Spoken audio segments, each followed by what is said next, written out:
All right. This is some work that we did in when I was in Virginia, and I wanted to share that with you today. Um, it's a little bit of a different twist on utilizing something that all of us already have to kind of meet a need that during a time of the year when forage may be short.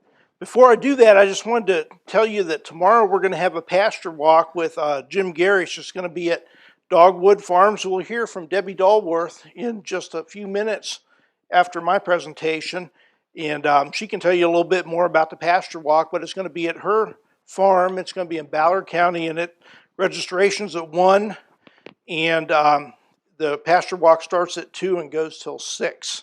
And it does include dinner, and there's just a small cost for dinner. So that's a great opportunity to get out in the field with Jim Garish if you're interested in that. All right, so the title of my presentation is Summer Stockpiling, Thinking Outside the Box. And I want to draw attention to my co-authors. Matt Boer and John Benner are two of the finest extension agents I've ever had the pleasure to work with. They're in the Shenandoah Valley of Virginia. And they did one of these demonstrations they did with David Fisk. David Fisk was the superintendent at Shenandoah Valley AREC, which is in the Shenandoah Valley of Virginia. He was our long-term treasurer of the Virginia Forage and Grassland Council, a highly successful forage and grassland council, and a lot of that is attributed to David's meticulous management of the finances of the council. When I say meticulous, I mean he was tight as a tick. So he wouldn't let us spend much money. When we would have our board meetings, we wanted to spend money, David would always go get lunch for us. And while he was getting lunch, we would vote on any kind of money matters that we wanted. So David unfortunately passed away last year very suddenly of a illness, and so he's sorely missed. Okay, let me tell you a little bit about what we're going to be doing today in today's presentation. We're just going to talk real briefly about tall fescue and kind of where it fits in the transition zone in terms of grazing systems for cow-calf operations. I'm going to tell you about a demonstration that was done in the Shenandoah Valley of Virginia with summer stockpiling. And this is kind of a neat demonstration. It wasn't a replicated study, but it was done for 10 years. So you're going to see a summary of that data over a 10-year period. And then I'm going to show you just a little bit of work that I did at the Southern Piedmont Research Station, which was in the south side of Virginia. If you're not familiar with Virginia, it's kind of on the eastern part of the state, 50 miles southwest of Richmond, Virginia. So the climate there is a tick tougher than it is here during the summer months. And we're going to look at the impact of the endophyte status of the tall fescue plant on the ability to stockpile that plant for summer grazing. And then we'll finish up with just an animal performance study on summer stockpile that we did at the Southern Piedmont Research Station. So everybody knows this curve. You've seen it multiple times today. It's called a bimodal curve, right? It's got two humps in it. It's got a hump in the spring of abundant growth, and then a secondary hump in the fall.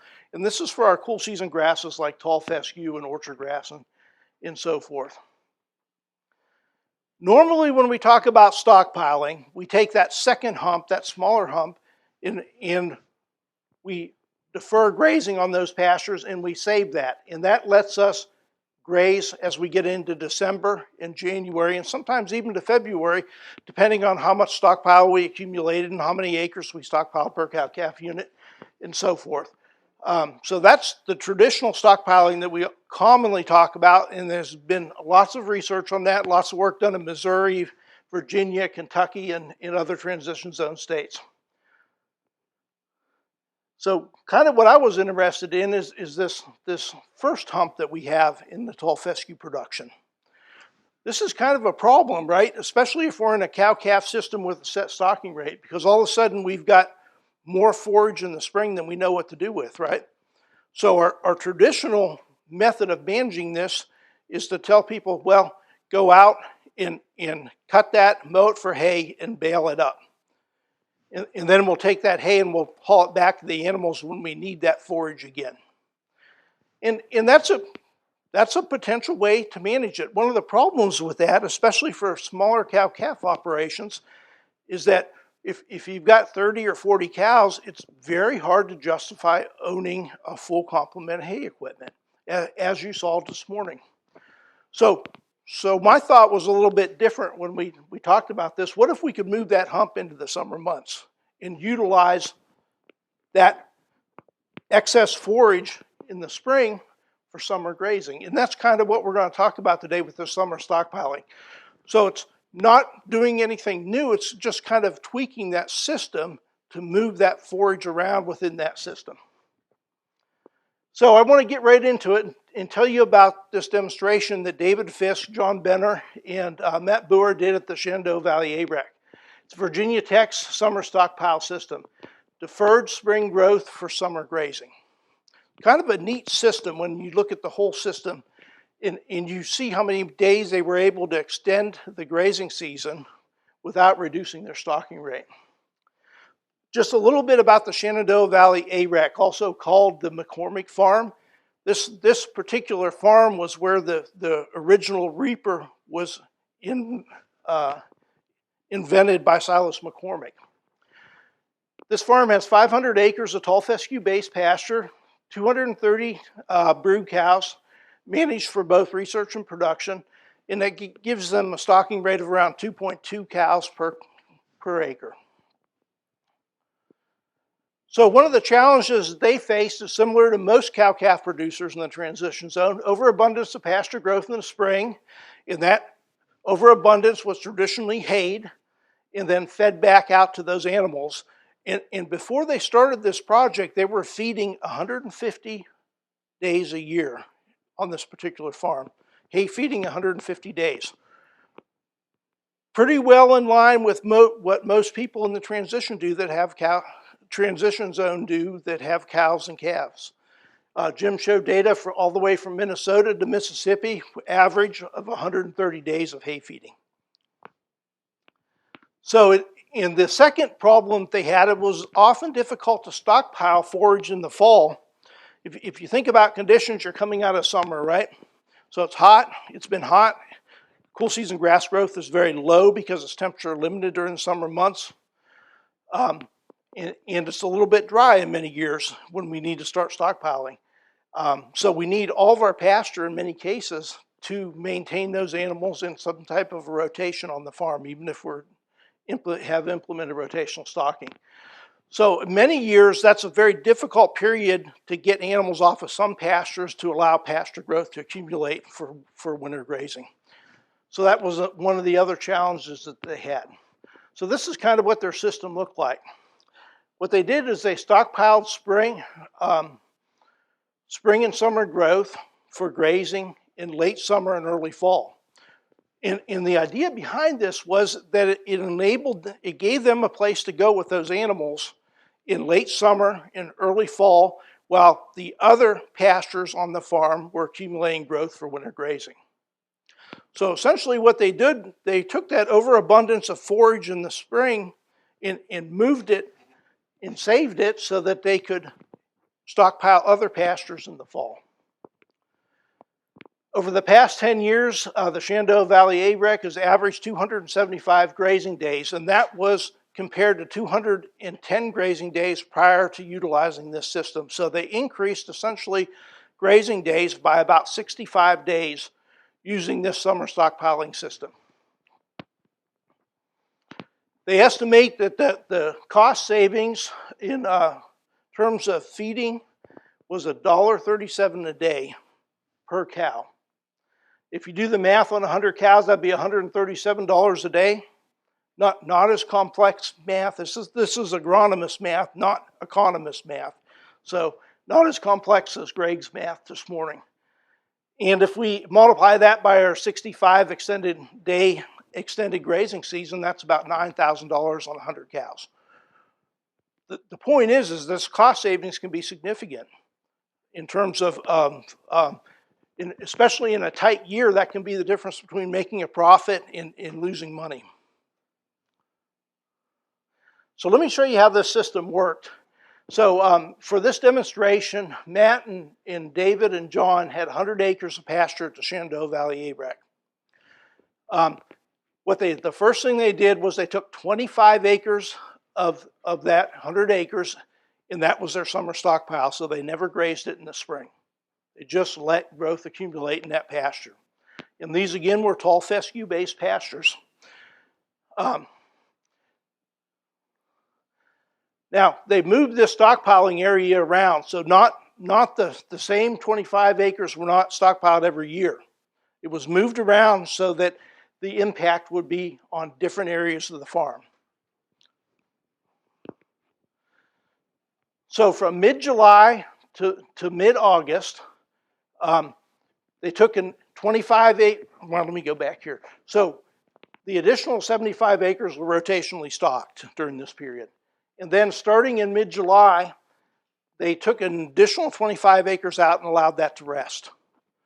And they concentrated the grazing on the remaining 50 acres. And they did this for a reason. They wanted to graze this fairly close so that they could apply nitrogen and allow stockpile growth to accumulate in the fall. So they fertilized those 50 acres and began in mid-August and began their stockpiling. Now, at that time, they started to strip graze the 25 acres of the pasture system that had been stockpiled for summer and early fall grazing. And they strip grazed that. So they used a polywire and a reel that's just like that back there that you can bid on if you'd like for the silent auction.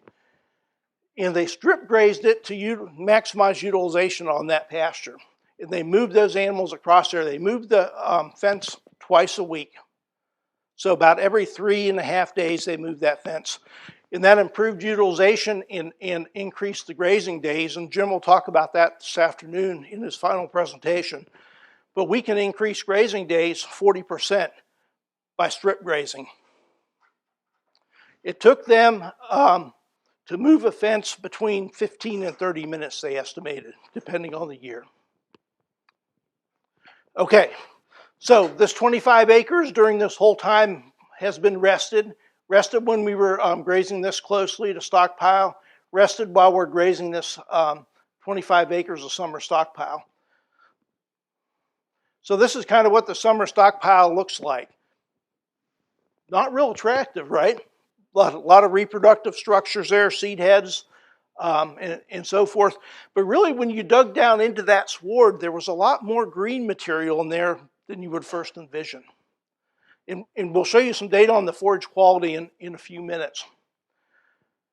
I put Bermuda grass on here because as we move into western Kentucky, we see a lot of Bermuda grass in pastures. And this may be a good thing that we could stockpile, say, in midsummer for late fall grazing that would allow us to get off of tall fescue pastures and allow that growth to accumulate in tall fescue pastures in our area.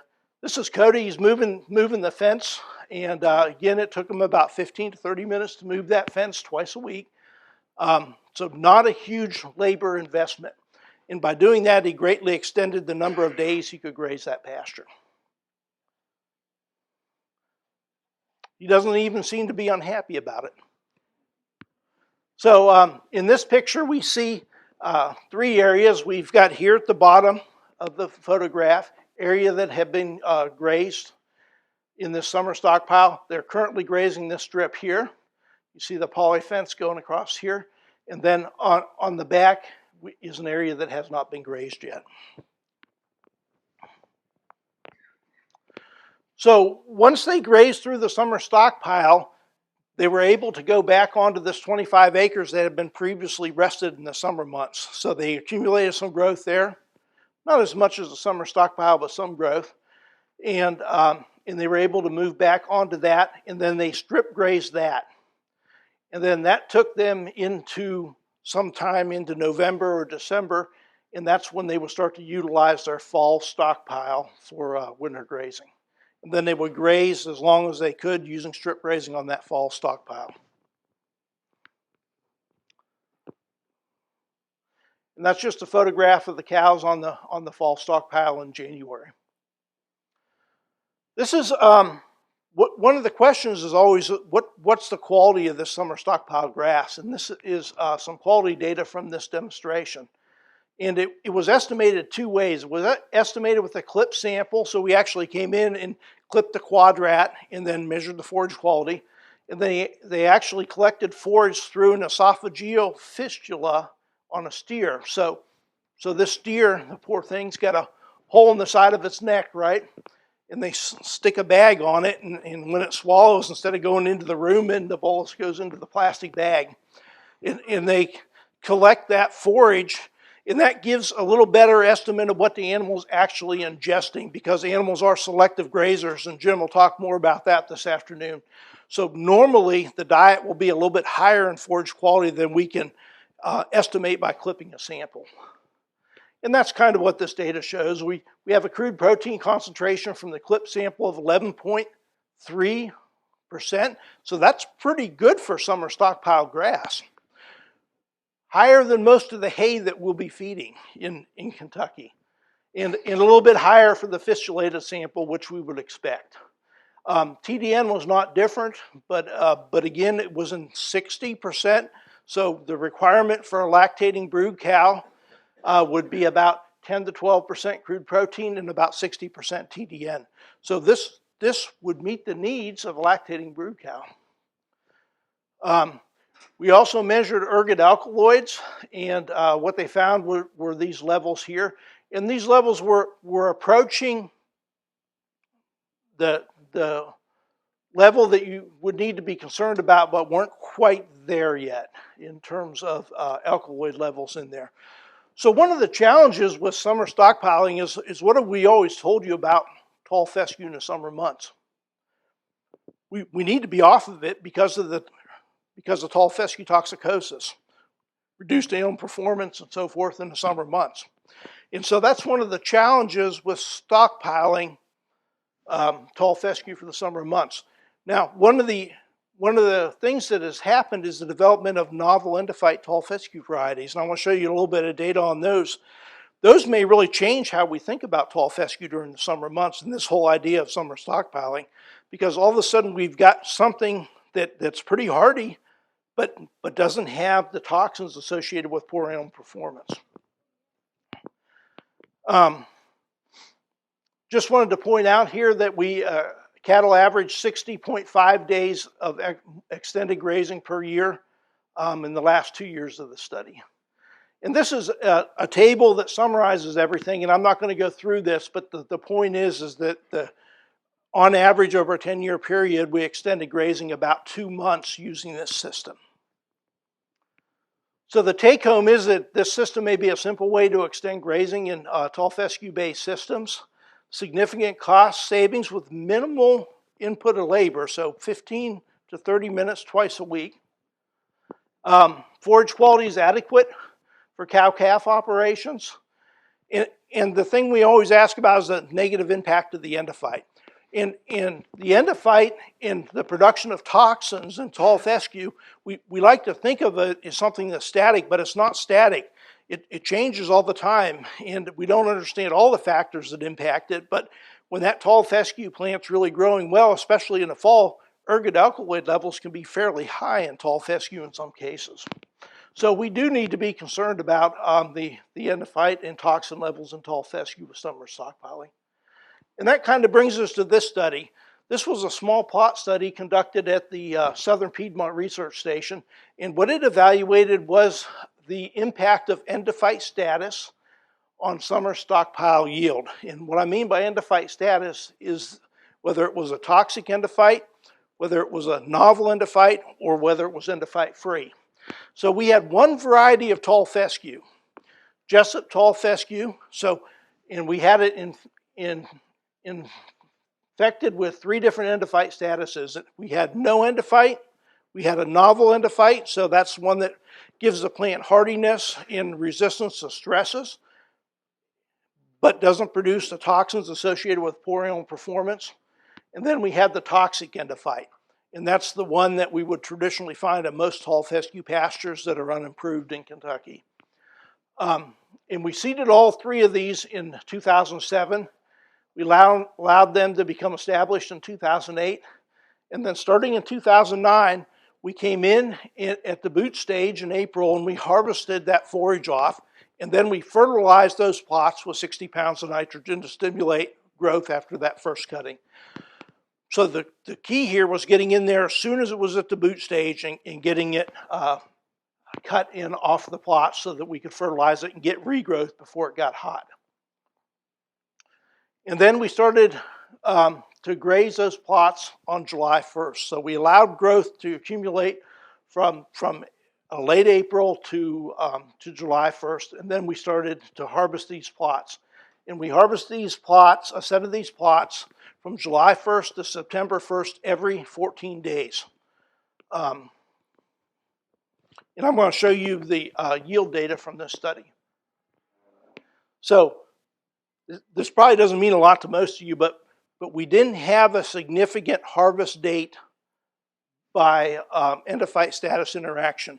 So what that means in statistical terms is that we can present the main effect or the endophyte statuses averaged over harvest date or harvest date averaged over endophyte statuses. And that's what we're looking at here. So this is the impact of harvest date. So this is July 1st harvest. This is July 15th harvest. So even as we moved in July, we're still getting some growth over the 3 years of the study.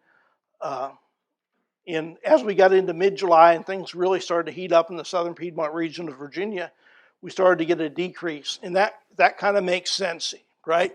Because it's hot, the plant's not actively growing, because it's a cool season grass, there's lots of respiration going on in there, and we're starting to lose dry matter.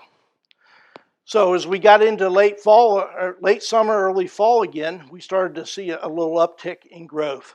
Very typical of a cool season grass. Things are starting to cool off, we get a little bit of rain, and we start to get some growth as we move into late summer. Overall, where we clip these plots, we're getting yields somewhere between 1,750 and 2,000 pounds of dry matter per acre had accumulated in these plots. So this is kind of the interesting one. This is the 3 endophyte statuses, and this is averaged over harvest date. This is endophyte-free tall fescue, novel endophyte tall fescue in the middle, and then the red bar is endophyte-infected tall fescue that has the toxic endophyte in it. And it kind of played out just like we would predict. We would predict that the endophyte-free plant is not as hardy and it's not going to be as productive during the summer months, and that's exactly what we saw over this 3-year period.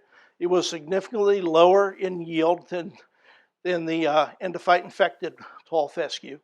In the middle, we had the novel endophyte, so we had an increase in production due to increased hardiness due to the novel endophyte in this plant. It's not significantly different than the endophyte-infected toxic plant, and it's not significantly different than the endophyte-free. It's kind of right in the center.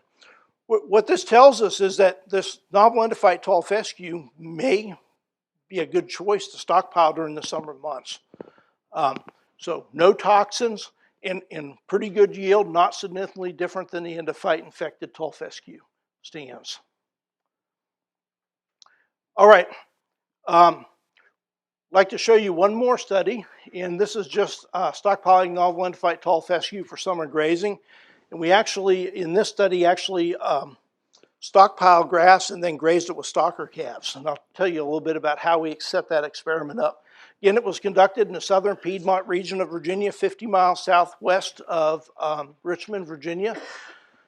We used a novel endophyte tall fescue variety Jessup infected with the Max Q endophyte. Pastures were clipped in early May or not clipped. So that's our 2 treatments. So we either came in and clipped them or we just let that growth accumulate. And then as soon as we clipped those pastures, we came on, everything got 60 pounds of nitrogen per acre, and we allowed that growth to accumulate until the beginning of the experiment. We stocked the pastures with heifers in 2014 and steers in 2015, and they weighed about 500 pounds and they were weaned fall calves. Pastures were rotationally stocked in early July and grazed through mid-August. So right in the middle of the hottest part of the year, we stocked those pastures and grazed them. And the important thing is that they weren't allowed to back graze. So we actually subdivided these pastures, gave them access to water, and then fenced them out of where they had already grazed at. And I'll tell you why I think that's important for this summer stockpiling as we go on here. So this was the biomass production. This was clipped, the black bar, and the gray bar was unclipped. And this is yield in pounds of dry matter per acre. So what you'll see is where we clip the pastures, as you would expect, we removed some of that biomass, and this was all regrowth, but it was less. We had 3,000 pounds of regrowth from the time we clipped in April, late April, until July 1st when we started the experiment. Where we didn't clip, we had a lot more biomass. We had about half again as much. So we had about 4,500 pounds of biomass. And there was a significant difference between clipping and unclipping here, as indicated by the A and B. So this was the actual animal performance on these pastures. So these calves that were 500 pounds were put in there on July 1st and grazed through mid-August, and we measured average daily gain on those animals. And we had very similar trends on both years. Pastures that were clipped had higher average daily gains than pastures that were not clipped in both years. And it wasn't just a little bit, I mean, it was a significant difference. We had 1.4 pounds here versus just over a pound here in 2014, about a little bit over 1.1 pounds in 2015 and 1.4 pounds for the clip pastures. So what's that tell us? It tells us what we already know, right? When we clip a pasture, we're removing what? That dead reproductive growth from the spring. We're making that pasture more vegetative, and animal performance is higher on these pastures. So should we be clipping if we've got cows and calves? He said yes. I'd say maybe not. And I think the forage quality is going to be high enough to support that cow and calf in this particular system, especially if she's a dry cow. If you're in a fall calving system, she weaned her calf in June, and you're coming on to a summer stockpile pasture, I think it will more than meet her needs. What if the calf's grazing?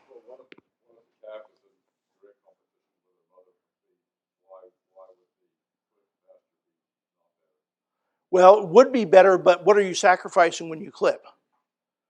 1,500 pounds of biomass. So I would say forage quality is going to be higher if you clip. If you have higher producing animals, maybe you need to clip, and to give those, especially if it's a calf that's getting started out. But overall, you're sacrificing a significant amount of biomass. If it's a brood cow, especially a dry one, I don't think we need to clip these summer stockpile pastures. Yes, sir. So the question is pink eye, and we had no pink eye in this study. We had some winter pink eye a couple of years, but no pink eye in this particular study. A lot of times pink eye is due to transmitted through flies on there, so if you have good fly control. Sometimes I can't quite figure out where pink eye comes from in some years. It just seems to show up.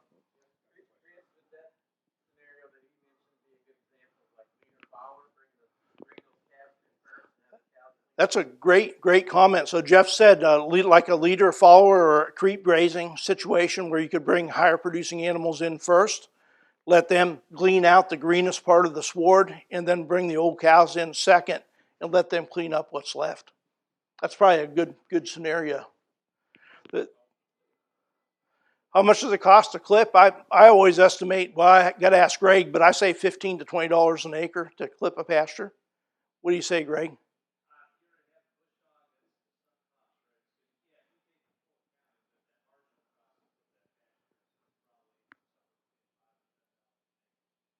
Okay. All right.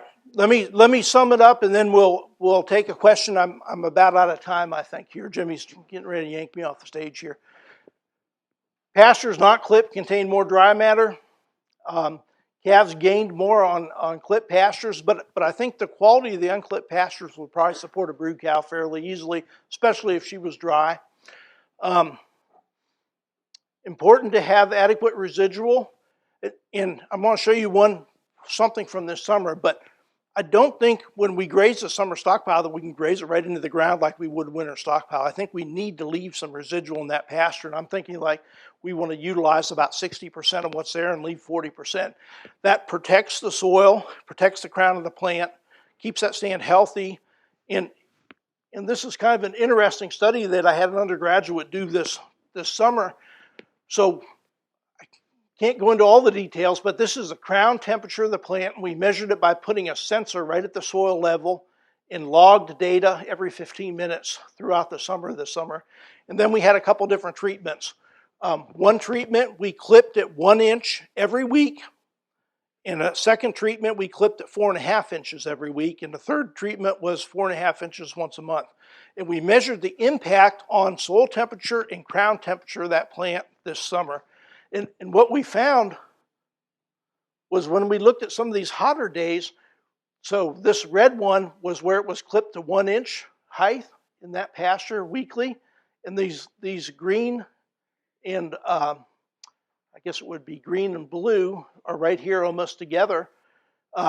They were clipped to 4.5 inches. So just that small difference in clipping height in that pasture resulted in a difference in crown temperature on hot days of 10 to 15 degrees Fahrenheit. So significant difference in crown temperature. And that's why I say leaving some residual in pastures is important, because we're modifying that microclimate so that temperature that crown's exposed to. But there's lots of other things that live in pastures too. There's earthworms and there's insects and ants and microbes that all live right at that soil surface. So when we graze close, we modify that microclimate and make it much harsher. By leaving a little bit of residual, we can help moderate that temperature during the summer months. All right. So this may be a simple way to extend grazing during the summer months. It doesn't involve us buying more seed or tearing pastures up. It just involves us managing our typical tall fescue pastures a little bit differently. All right, and we extended grazing by about 50 and 75 days per acre for clipped and unclipped pastures. All right, I'm done. Is there any questions? Maybe one question. Jesse?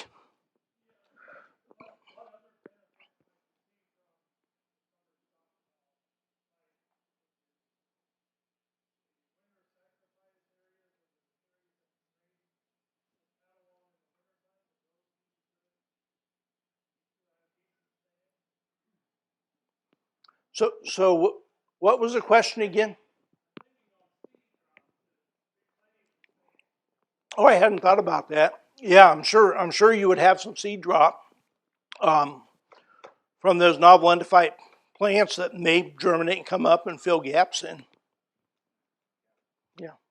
All right. Well, thank you guys.